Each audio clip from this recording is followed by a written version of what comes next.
friends. Today I am going to be talking about book 2 of the Mistborn Era 1 trilogy, which is the Well of Ascension. It is going to be a review that contains non-spoilers and spoilers, so first I'm going to start off with non-spoilers, and if you haven't read it but you think you are going to read it, you might want to skip past that part.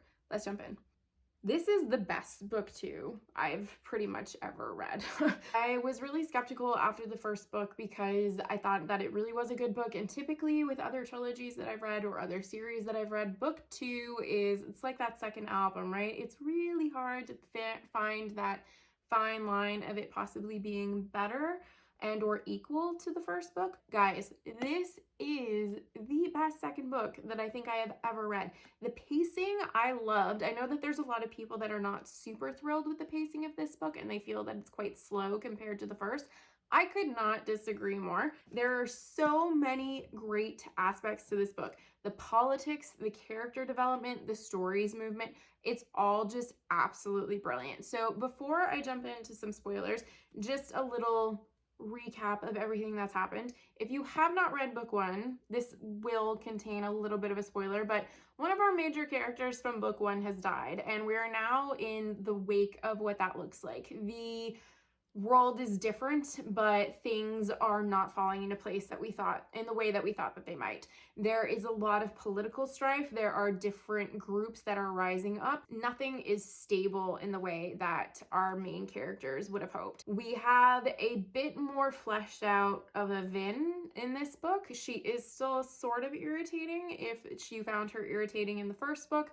Elend has now been thrust into a position that he willingly accepts of authority. He's now king of Luthadel and the central dominance, and we see their relationship starting to blossom. I will say this is still probably the major issue for me in this series, is that I just don't find the way that Sanderson writes these two or love in general compelling. There is another love interest in this book between Sazed and I believe her name is Twindle, or Twindell is how you would say her name, and I just can't find myself believing it.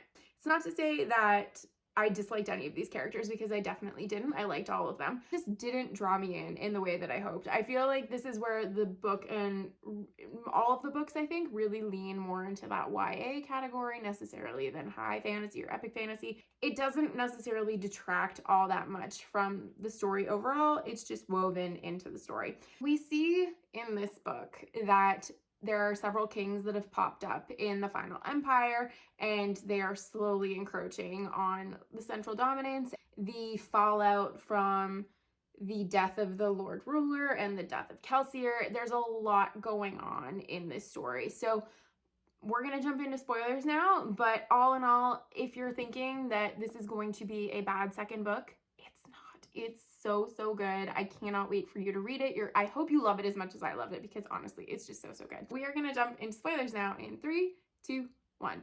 In this book, we see that there's a lot happening. The politicking, I would say, takes over a good chunk of the book, but that's not to say that we're not introduced to new characters and different aspects of characters that we've already come to know. One of the new major characters in this book is a fellow Mistborn named Zane. We learn that Elend's father, Lord Straff, he had been having all these mistresses in the hopes that they would fall pregnant and be able to give birth to other Allomancers or Mistborn, and he was successful in that with Zane. Zane is a really troubled figure, we learn very early on into his introduction in the story, and he has this weird connection to Vin where he feels that Vin is going to be his savior. In the course of the story, as it is unfolding, it's becoming clearer and clearer based on the annotations at the beginning of each chapter from the first book and now in the second book that Sanderson is lining it up that Vin is the hero of the ages and she needs to go to the Well of Ascension. So while all of that is happening, there's all of these different domino effect pieces that are falling into place throughout the rest of the story. Zane is very much aware that he hears voices and he is insane. He qualifies himself as being insane. One of the new characters that I found really interesting, and I enjoyed the scenes with him in this book, I will say, though, that the new character in this book that absolutely stole it for me is Tensoon. We talk about Kandra in the first book a little bit, but it's really delved into more so in the Well of Ascension. Kandra are a more developed mist wraith. They're able to assume bones and take on the personality and guise of whoever it is that they've just digested.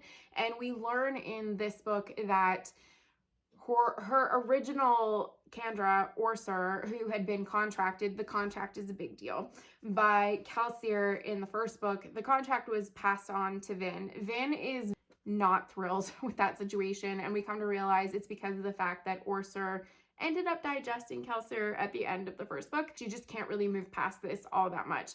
Very early on in this book, we understand that there is a fellow Kandra that has snuck into the palace, which is Venture Keep, that he's turned into the palace for the central dominance. Van spends a better portion of the book trying to determine who has been killed and who has been turned in her crew, because she assumes it's a crew member, just based on the fact that information is now being transferred between them and other factions that they don't want that information shared with.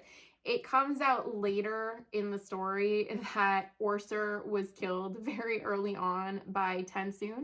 He is so good. The way that Sanderson writes Tensoon is amazing. He has wonderful charisma. He's funny. He's sincere. The descriptions that are attributed to him are just so heart-wrenching at times. It was so well done. Every time I got to a part with who I believed at that point to be Orsur and Vin, I was excited because I knew that the dialogue was going to be really interesting, and I thought that the background story for the Kandra was just so well done. So all in all, love Tensoon. I hope that there will be more of Tensoon in book 3. I haven't read book 3 yet. I'm starting later today, and I am really excited. So I'm hoping that Tensoon will show back up, because the way that he leaves the narrative, it definitely seems like there is an opening and a possibility for him to kind of come back in and out. Another one of the characters that I really loved in this book was Twindle. I'm not really sure how we say her name. I haven't listened to the audiobook for this, but watching her relationship with Sazed, I thought was really fascinating. It was interesting to see the perspective of a Terrace woman, especially one that had undergone the breeding program by the Lord Ruler. You learn more slightly about the background of the Terrace people, and I thought that was really interesting. It was something that we didn't get a whole lot of development on in the first book, which was fine, because there was so much other stuff going on that we really didn't need too many mythologies happening all at once, but it made sense to place it in this book. I thought that the chemistry she had with Elend was really entertaining. I was less convinced with her relationship with Sazed, the romantic relationship, especially in the latter half of the book, which everything in this book builds up to this battle that takes place at the end of the story. It's one of those things that you go into it where you know that some of the main characters are gonna have to bite it, and you're sitting there and you're hoping that it's not gonna be certain ones. At this point, Zane has already died, so that kind of moved past me thinking, okay, well, maybe Zane is gonna be in this like till the end. And soon says he has to leave, which was kind of a bummer. So you're sitting there thinking, okay, who are the likely characters that they're going to, or by they, I mean Sanderson is going to kill in this scenario. It seemed that Twindle was a good choice just because of the fact that she was new and she was only really connected to Sazed. Clubs, based on the fact that his relationship with Breeze had been increasing throughout this story, I thought made sense for him. And Doxson, because of the fact that he had continual strife with Elend, it made sense that there wouldn't necessarily be someone at the very end that would contradict Elend's rule, because you assume that Vin is going to win and Elend is going to be there at the end of the story, based on the fact that this is a trilogy and not a duology. Battle commences, everything's happening, and characters do start to die. I thought that it was appropriate. I do think that it's one of those things. I think I've become too accustomed to George R.R. Martin, who is willing to just kill anybody on a whim, and I was expecting maybe more carnage than there actually was. In the long run, I think that's a good thing. My favorite characters lived through this, specifically Sazed and Breeze. I absolutely love them. I think the way that they're written is fabulous. I like that there is going to be an interesting setup for these characters come the third book. We see that at the very end of the story that Vin does reach the Well of Ascension, and she's been led there by this shadow figure in the mist that she's been seeing throughout the entire story. And it's in fact a trick. She has unleashed a spirit or force, something that has been in prison there for the last 1,000 years. Everything is changing now, and it's going to be dramatic going forward in the next book. The whole book, I think, is excellent. I loved it from start to finish. I did find that the end, though, was almost slightly more lackluster than other parts of the book, specifically the politicking. I thought the politicking was just so well written.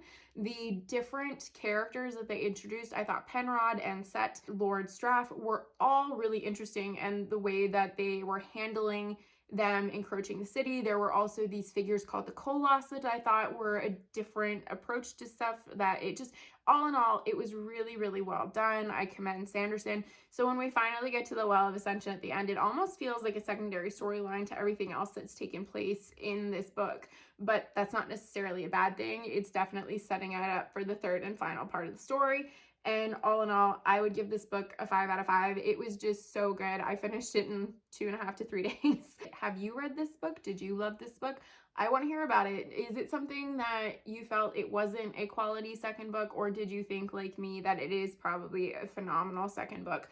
I am slightly concerned now going into the final book. I've been told by most people that they've either really loved the third or the first one the most, and that the payoff in book 3 is absolutely fantastic. But there are a few of us that seem to think book 2 is possibly the best. So I'm hoping that I'm pleasantly surprised and book 3 tops book 2 for me, and or it's a scenario in which it's equal in how much I value it. But all in all, the year of Sanderson for me so far has been 2 fantastic books, and I'm super jazzed about it. Are you reading Sanderson this year? Let me know in the comments. If you want to follow me on Instagram, you can find me at Fantasy Awash, and I will see you next time. Bye!